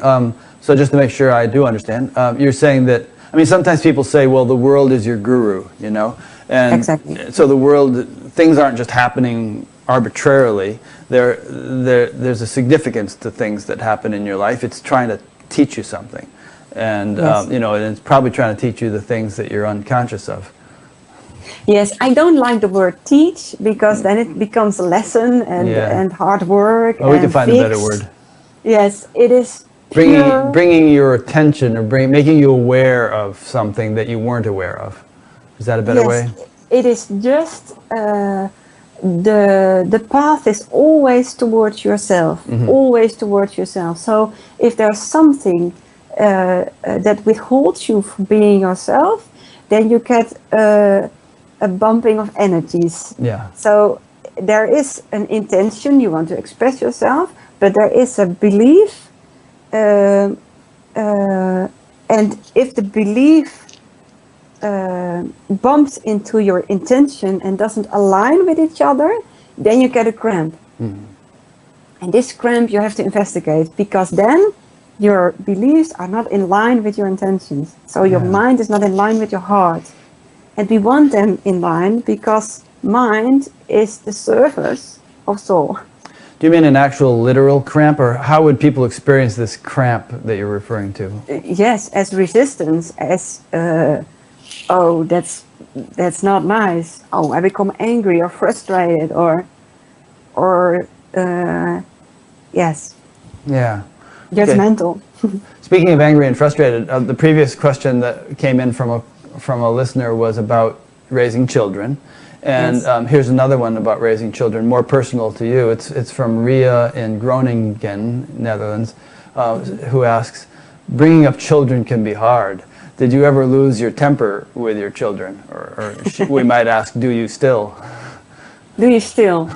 I used to a lot, because I'm a very passionate woman. And I sometimes do. But there's a difference now, because yesterday, for example, I became angry, but I didn't lose my temper. I was fully aware of being angry, and it was needed at that time, because we needed structure at that point. And sometimes I have anger, the emotion group anger, centers you back into your cells and giving you strength to get not control, guidance again. You know, so I had to be the leader at that time. You had to be assertive. You had to be firm. Yes. Yeah. I had to be, so everyone was going other directions, and I need to be angry so I could center all family members. Yeah. You know, here, come here, come here. And that's what angriness does inside of us also, because before you became angry, you gave your energy away. You let someone else took you to there if you wanted to go that way. And so angerness gets your energy back and centers it again. And it focuses you and helps you manifest things into physical world. Yeah. There's a phrase, blind anger, you know, and yes, exactly. It's people become angry and they just kind of totally lose all self-awareness. And Yes. Sometimes they do terrible things, commit crimes and so on. But what you're saying is that the kind of anger you experienced yesterday, there was no loss of self-awareness, and No. it was more like a necessary tool of behavior to deal with a particular situation. But Exactly. yeah. If I speak 15 years from now, in the past, I could lose my temper and be blind mad. And what helped me then was accepting that I lost my temper once in a while. Yeah, admitting it. Admitting, yes, and accepting. Right. The most important thing was accepting that I lost my temper once in a while. Yeah. And thereby 80% of it dissolved. Good. Yes. But if you are conscious of it and then accept it and act it out, that's a different story. Say it again? If you are conscious of your madness and accept it and as a recognition to, no, that's the wrong word, to act it out. Express it. Yes. Yeah. Then that's a different. So my daughter of 1.5 years, she said, "Oh." Yeah. But she never hurted someone else. Right. And she just used this anger to set her boundaries. Right. Get out of my way because I'm on my path. Respect it. Yeah. That's very different than wanting to harm someone else because the other one, as a projection of you, is painful. Yeah. There's quite a few stories of various gurus, living and dead, who would get quite angry with disciples, and you know, presuming that they were really enlightened beings and who were doing the right thing, then you know, I guess the understanding would be that it was an appropriate expression, and that it was done with love, and that it was helping the people. Not, Yes. They weren't hurting them. They had no desire to hurt them. They only wanted to help them. But you know, there's a saying in English, "tough love." So you know, maybe it was a form of tough love. Yes, yes. I sometimes have it with people that I want to bang my foot on the ground, and that really is important that you understand this. Yeah.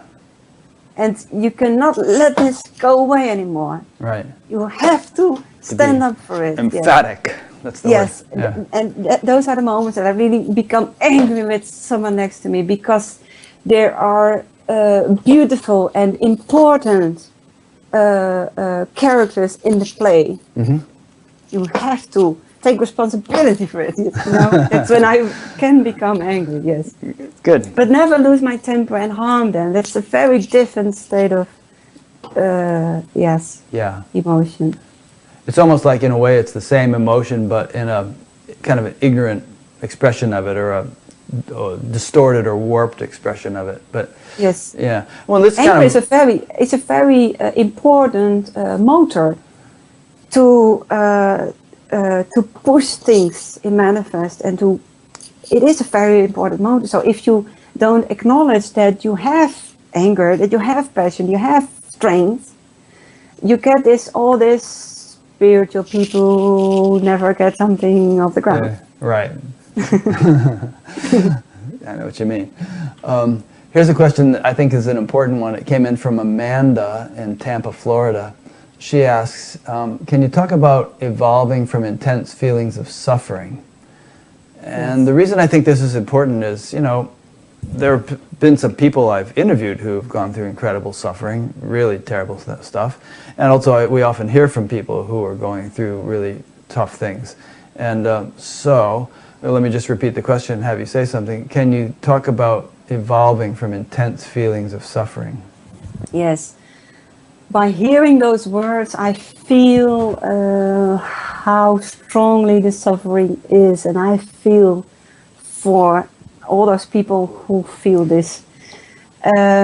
If I tune into that state, I want you to know that there are all voices of don't like life, feeling bad, but there is a small voice that says,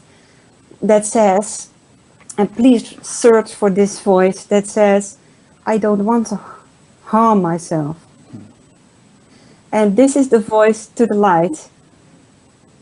Because people who suffer do that to themselves by saying, I'm a failure, and life wasn't good for me, and we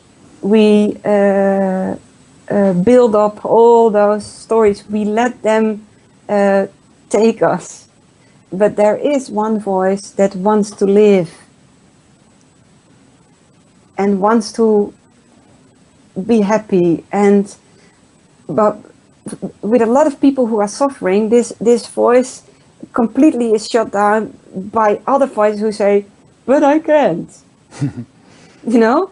But this pure voice that says, I want to be happy, that you have to follow.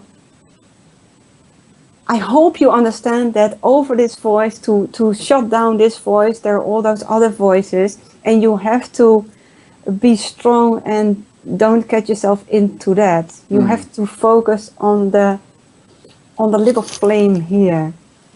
And how dark life seems, search around you for light. And I mean light in the little bird on the branch, the joy in the eyes of a child. And then there's another voice again that says, I want to be as the child. Don't go into that voice, but stay, look at the beauty of the eyes of the child. And let yourself be touched by the eye. And it needs vigilance. And it needs an intense vigilance to say no to all these dark voices. But there is one little line of light. I feel it by the woman who asked me. There is one little line of light that's just to follow. That's nice. I really like that answer. And and Amanda, you know, if you feel like asking a follow-up question about that, feel free. We probably have half an hour left in the interview, so get it in, you know, as soon as you can if you have a follow-up question. And obviously we could get into talking about some of the kinds of suffering people undergo, you know, various types of abuse, and people who've been in the military and have what they call post-traumatic stress disorder from the stress of fighting and all kinds of things. But probably you would say the same advice, right? That little voice of... Well, there is a difference between pain in the moment, by being beaten or you know, physical pain, and become, if someone says something very hurtful things, it hurts in that moment. But most people suffer, and that's a whole lot more difficult afterwards it has happened, or before it will happen, maybe. Right. And it may go on for years. Yes, exactly. So this, if your physical body or your emotional body or is in danger, you have to help it.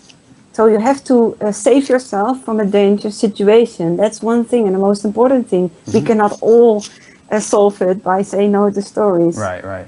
Okay?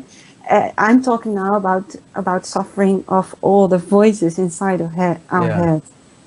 And with post-traumatic stress, there's something else going on, because when something is too hurtful, we we manage to protect ourselves with some kind of mechanism.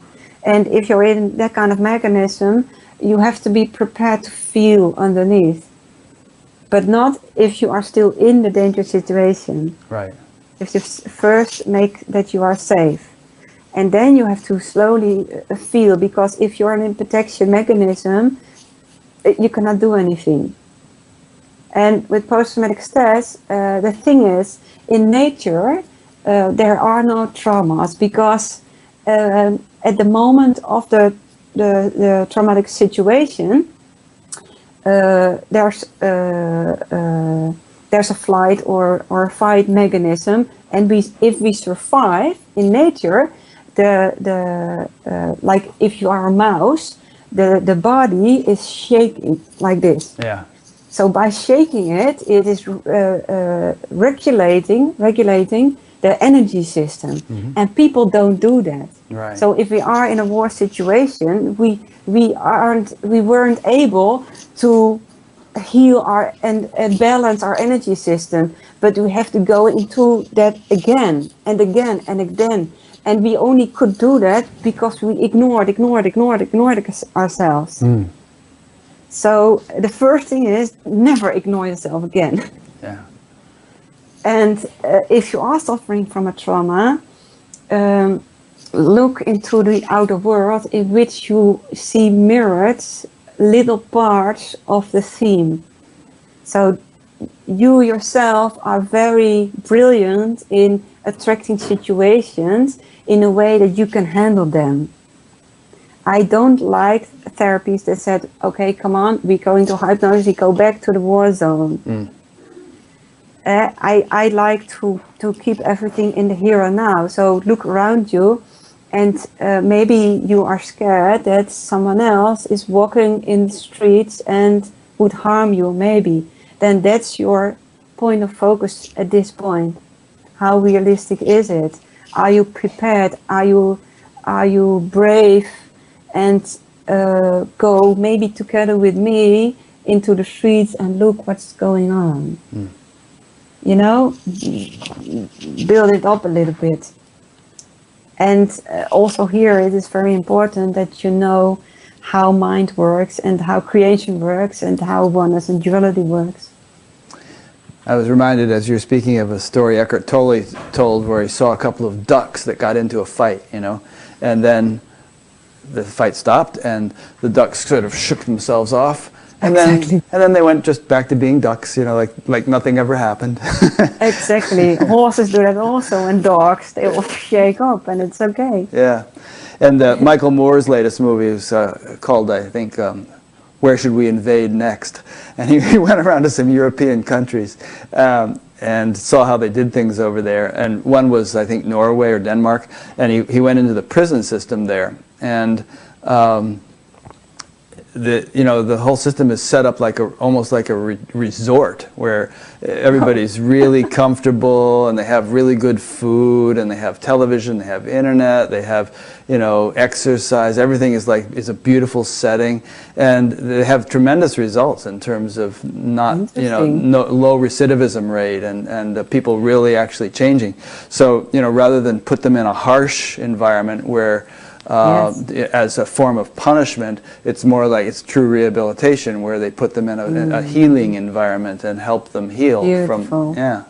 Beautiful. I saw that with my traumatized horse. Mm-hmm. He would bite me if I approached him, mm-hmm. and he was very angry, and all people were very hard to him all his life. Yeah. And I saw the instant difference when I approached him with a totally open heart and love. Nice. And you saw him relax, and it's also with children. It's the same thing, of course. If you are so hard, and to them, they build a fence around them. Yeah. And loving isn't I will be your slave. You can do anything. That's something different. Right. Did you ever see the movie The Horse Whisperer with Robert Redford? Yes. Yeah. Beautiful. Great yes. movie. Yeah. Some more questions are coming in, and I'll be reading them to you in a minute. But let's go on to the third section of your book, your relationship with your physical body and the manifest. And Yes. some of the subsections there are the spiral of consciousness, the physical body, food, sickness, and physical handicaps, money, Mother Earth, you know, things like that. What would you like to say about those points? What I'd like to say about that is we are in a human vehicle which contains the mental body, the emotional body, and the physical body. So some are very evolved on the emotional or mentally, but forget the body. So we become out of balance. There has to be conscious about that level also. And of course, the physical body and the physical life around us is the last state of creation. And so there's intention, there's mind, energy, and there's manifestation into physical world. So yes, I found it important to focus you on what was before and how you are attached to all the physical components like money and things, and you know. 10 years or so we suffered from bankruptcy, and we had nothing anymore, and I sold all the things of value in my house, and I couldn't go to the city for 2 years, and it was a very, very, very interesting period. I had to go to the second-hand stores and couldn't buy anything anymore if I go to visit friends, you know. And it totally detached me from the value of and the identification around things. And a lot of people have a lot of identification with things. Yeah. And once I went to a family party, and my two stepsisters bought a new iPod and a new iPad, I guess. And I looked at them, and I looked at the things, and I really liked it. And once, in 1 second, I felt this craving towards that. And I immediately realized how I become relaxed and calm because I didn't have the craving anymore. Yeah. It was a complete freedom from physical attachment. And now maybe you have some things again, but without the craving. Exactly. Yes. Yeah. And I do like beautiful things. Well, I'm more practically focused actually. But if I don't have them, it's also fine. Sure. Yes. So the next section of your book is about your relationship with and service to the field of unity. Yes. And it becomes real interesting. Yeah, this is a nice. This is where it gets real juicy towards the end of the book. You're talking about these, that and the traps section. I thought were especially interesting. So, what would you like to say about that? Well, it is like I mentioned earlier in this interview that we have a very unique seed. If we were a tree or a flower, we have a very unique seed. And in this seed, it was already known who we would become. And our character and physical body are the vehicles in which we can put things into manifest. So your service of the fields of unity is become letting yourself be yourself and expressing yourself in your pure form, which feels like just you. And that is it is like finding your mission, finding your purpose in life. Right. And a lot of people think that it is in the future, and it is very, very beautiful, and we have to work very hard to come there. And the contradiction of that is that your purpose in life, your mission, is being your ordinary self. And just by being your ordinary self, you do exactly what you have to do and play your part of this play we play with each other. So there are people who have the role to confront people, and not many people like them. So they have a very difficult role. you know? Yeah, yeah. And But no, go ahead, continue. and there are also people who have a very more serving energy, who will never be in the spotlight. And they're also very important chains, part of chains in the part of the chain, yes. So by fulfilling your role into the field of unity is being completely your ordinary self. Yeah. In Sanskrit, they call it your dharma. You've probably heard that word. Yes. And it's kind of almost an obvious point, but maybe not as obvious as it should be. But obviously, different people have different roles to play and different contributions to make. And so, Exactly. you could have 1 million enlightened people, and there's going to be tremendous variety among them. And it's not something that's all going to look the same on the outside. Exactly, and it is an obvious point, but people don't really know how they have to be themselves, and they're searching for themselves. Who am I? What do I have to do? And they overlook that they already are doing what they do. Yeah. So do you have any guidance for people to? Yes, observe how you act. At the moment you are completely relaxed. And see what you do to other people, because if you are doing the dishes, or whether you are cycling on the road, or being at your office, in every place you are being you, in every place you are doing the same thing. You even did that when you were 3 years old or were in kindergarten. I could make a scan of the children in the kindergarten and know exactly what their purpose in life is. Really? Because it is obvious when you are still in the crib. Huh. Really? So in your experience, if you go to your child's classroom, for instance, and you see all the kids and you interact with the kids, you actually get a pretty clear vision of this kid's going to be a doctor and this kid's going to be a scientist? No, what kind of things? I don't see this kid going to be a doctor, because that is the misconception of a lot of people in finding their purpose or mission in life. They think, do I have to be a doctor, or do I have to be a lawyer, do I have to be, and that is the form. But the form is organically of service to your energy. So your purpose in life is an energy thing. Yeah. So, for example, if you look into the little bed of the baby, and you say, "Oh, I feel completely calm when watching him." The purpose of life of that baby is to calm people down. I see. Whether they do it as a coach or as a gardener or whatever. Yeah, so it's a more fundamental quality, obviously, rather than what profession they're going to do. Exactly. Yeah. The profession is completely your choice. Right. What you like to do. Yeah. Because you have to have fun by doing it. That's a good point.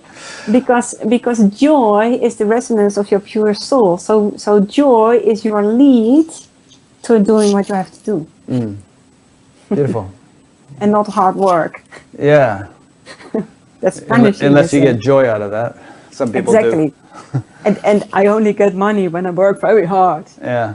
And the more painful it is, the more recognition I get. Yeah. No pain, no gain, they say. Yeah, exactly. No, that's completely different in real life. Yeah. Yes. They say that the way things are going with automation and all the technologies that are coming along, there may be a point at which there really isn't that much work for people to do, because so much of it is done for us by various things. And so, the whole society might have to restructure itself in such a way that we know what to do with all this spare time. And in a way, it's obviously it could be used for spiritual purposes and artistic purposes and all kinds of beautiful things like that, rather than just working. Well, maybe we will heal the world by doing what we love to do, because when you have a love for environment and you're putting your passion into it, and 1 million people are doing that, Yeah, yeah. it will be very different than if they were going to their office and sit behind the computer and doing earn something money. they hate, right? Exactly. Yeah. I think we will be in a much more balanced state, and the world would mirror that balance. I think so too. Here's a follow-up question from Amanda in Florida who asked about the suffering. She said, do you have any advice on picking up suffering from others and how to handle that? Yes. She says in parentheses, everything you guys have been saying is spot on. Yes. Amanda, what I'm going to say now is maybe difficult, but it is a choice. And here is why.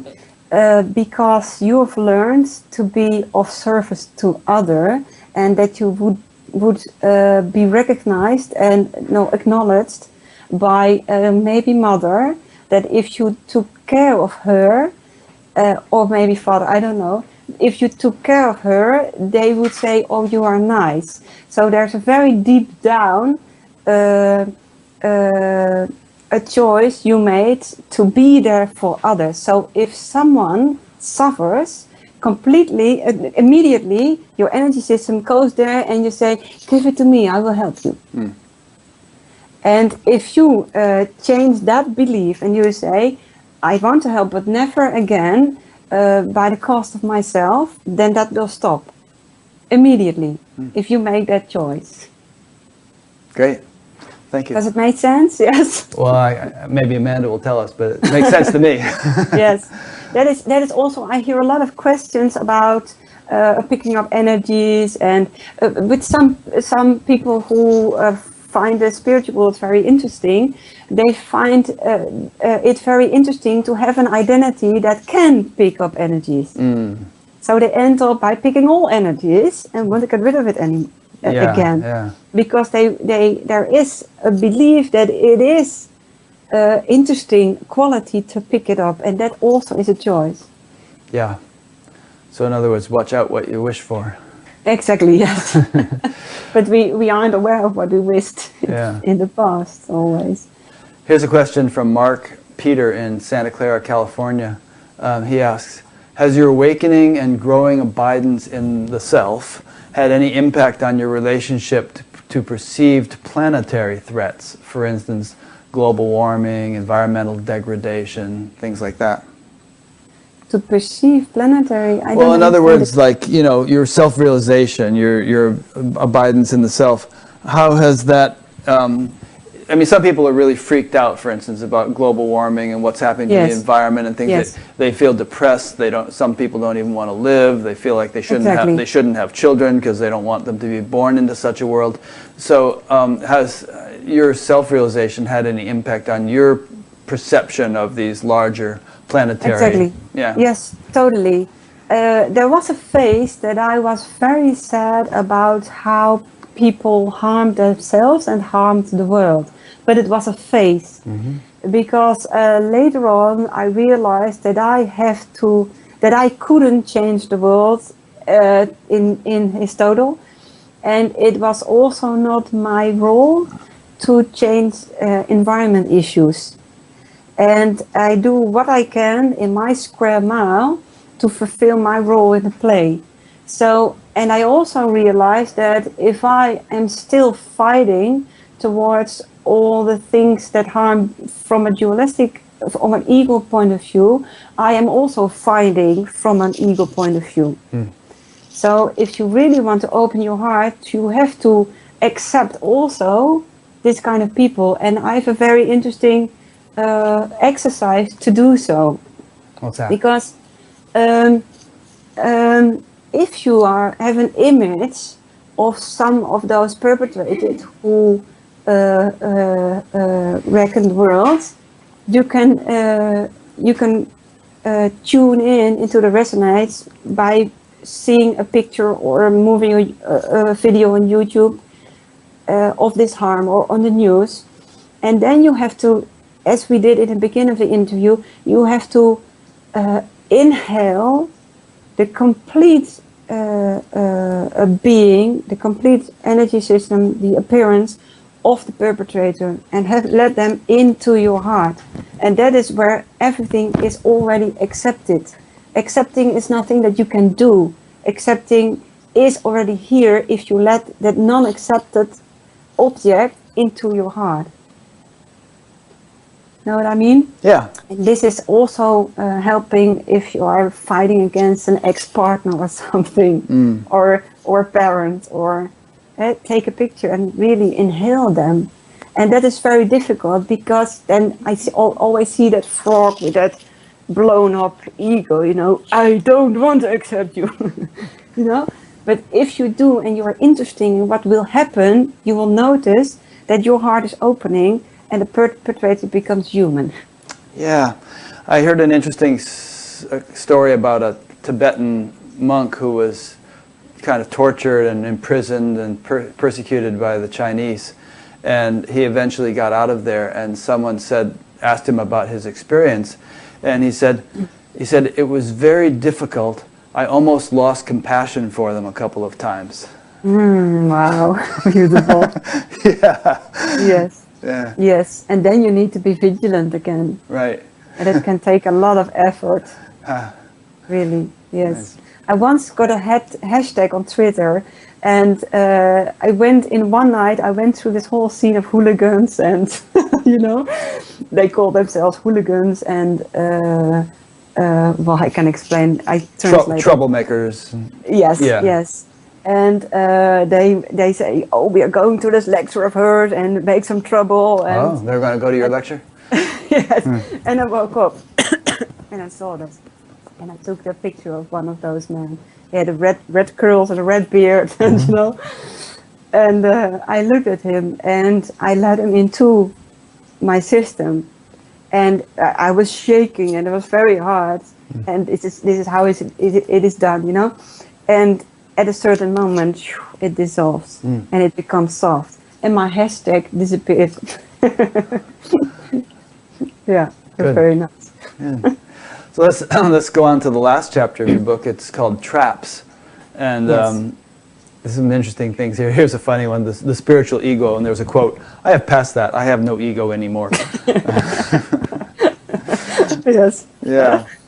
I see that a lot in the face, that the moment you got this first awakening and you see how it really is, and there's still a large ego that says, I've seen it.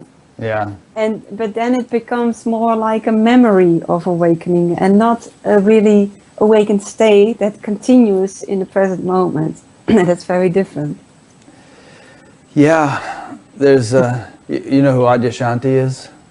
Yes, yeah, I like him, yeah. He has a nice quote where he says, I feel like I'm always a beginner, you know? And he's really a very advanced soul, but he honestly means that. It's not just false humility. He you know, when you talk to him, he's like, who knows, you know, maybe 10 years from now, I'll look back at what I'm doing now and I'll think, you know, I'm an idiot. You know, I was an idiot. Yes. You know, because there's always this growth. That's the experience. Exactly, yeah. Yeah. I like that, yes. I always feel like a country girl. I'm still a country girl, yes. Yeah, so it's good to keep that in mind. Another trap you have here is meaninglessness. Yes, yes. A lot of people can well, even become depressed over meaninglessness about life if they see that life hasn't really a goal. Yeah. We don't really have to save the world. We have a choice to do things differently. But it doesn't matter for consciousness itself. It doesn't matter. It just provides energy.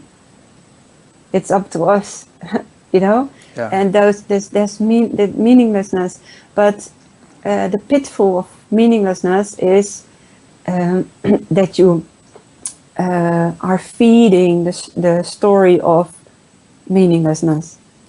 So it can be an insight, but don't allow yourself into a depression, because insight becomes story. Yeah.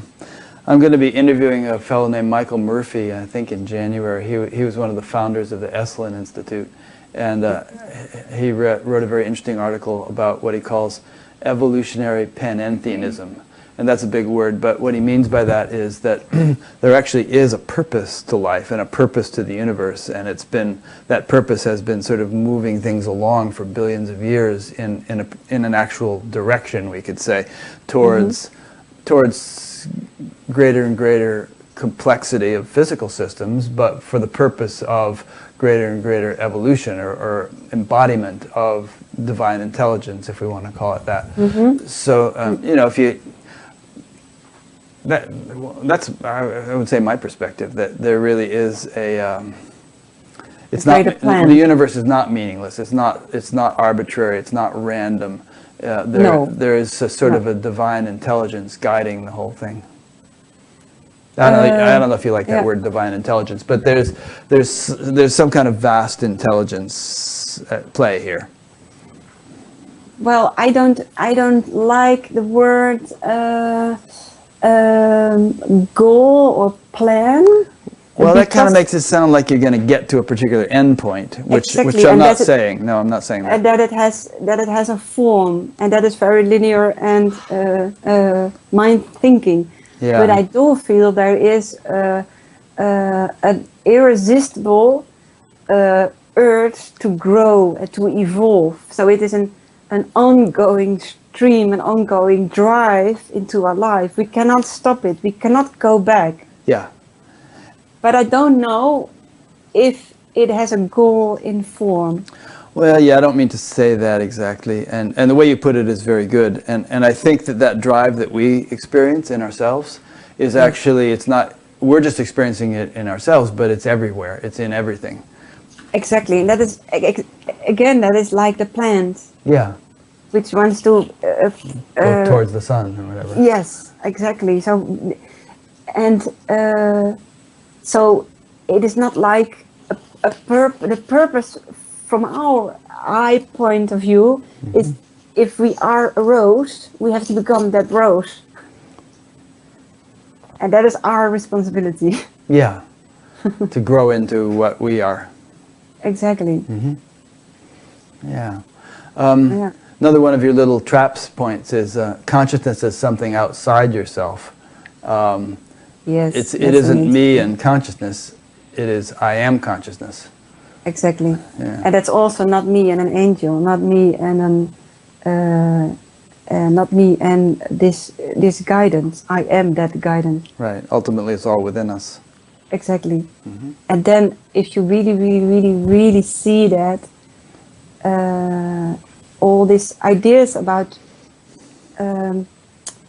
what we just talked about also come into another light. I feel. It is. It isn't from a consciousness point of view. It isn't that we want to reach something or accomplish something or go anywhere. It is all within the joy of this moment and the urge of expression. Yeah. The urge of growth. So that is from mind perspective. We want to believe in forms and goals and reach and gain, and from consciousness perspective there isn't. Yeah, I think, when we put it in just to reiterate what I think you just said, when we put it in human perspective, it's very often, okay, there's this linear process and there's a goal that I'm going to reach and so on and so on. But that's not the way God thinks. No, exactly. Exactly. We're just translating the way God thinks into the way people think, and it's really something bigger than that. Exactly. So it really, God really doesn't make any distinction between victims, perpetrators, anger, joy. It doesn't make any distinction. It provides energy. Yeah. It provides the surrounding. Yeah. One big evolution machine. Exactly. The last part of your book, very beautiful, vision of the future. And you talk about when awakened consciousness shines through all people, a whole new civilization will arise. What would you like to say about that? When you see the world from an energetic point of view, the whole surface layer isn't that important anymore. And when you look at someone or some animal, you feel immediately the connection, or you feel that you have to let them pass by, and that's okay. It is, you don't need words anymore to really connect. You don't need the same interest anymore to connect. There is connection, or there isn't resonance. Mm-hmm. And if everybody would live exactly the life that they were meant to be as that seed, and we would acknowledge that everyone follows their path, we wouldn't want to change them. We wouldn't want to change the path. We wouldn't want to control the path of our children. There is no distinction between races or genders or age. It would be totally different. Mm. So are you kind of optimistic about the world? For yourself as you get older, for your children, for the whole humanity? Some people get pretty depressed because they think, whoa, look at all the pollution and the corporations and the politicians and all this, how can we have any effect, and we're all going to die. Do you have a more optimistic view? Well, I don't let myself become depressed by those thoughts, but I don't know if I'm really optimistic, because we are pretty, the world is pretty kind of messed up.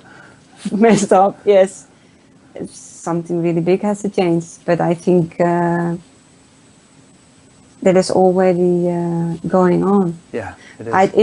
I was very surprised that Donald Trump was elected. Mm-hmm. And I think it could be interesting. Yeah.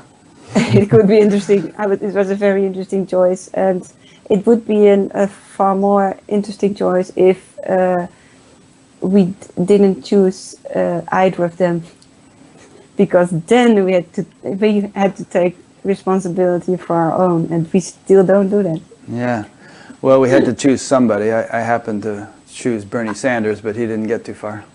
Do you really have to choose? Well, if you want to vote, in the Netherlands. In the Netherlands, if not 50% of the people vote, the elections are undecidable. Really? There isn't a government anymore. Oh, we don't have that. If in the United States, if only 100 people voted in the whole country, they would take the choice of whoever won, and Well, that's not a democracy, right? Yeah, we end up with somebody, one way or the other. Oh, I thought it was the same in the Netherlands. If 50% doesn't back it up, then... Yeah. Well, that's a whole other topic, and yes, of course. Yeah, and but I'm sure that there could be a more enlightened politics than there is now. Exactly. Yeah. It was just my point that it is changing already. Yeah, it's changing. But I think we have to. I think the problems will be bigger. Will become bigger, and because people still don't see. Yeah. And so if we still don't see, the world has to mirror bigger. Well, this ties into your whole theme of what we've been talking about with the individual, that things are designed to help us see. And I agree that probably in many ways the problems will get bigger in the world, but that will be sort of instrumental in a collective awakening, that is really underway already. And so ultimately, I'm optimistic. Yes, if we see it instantly, yes. Yeah. And we are shocked by all this.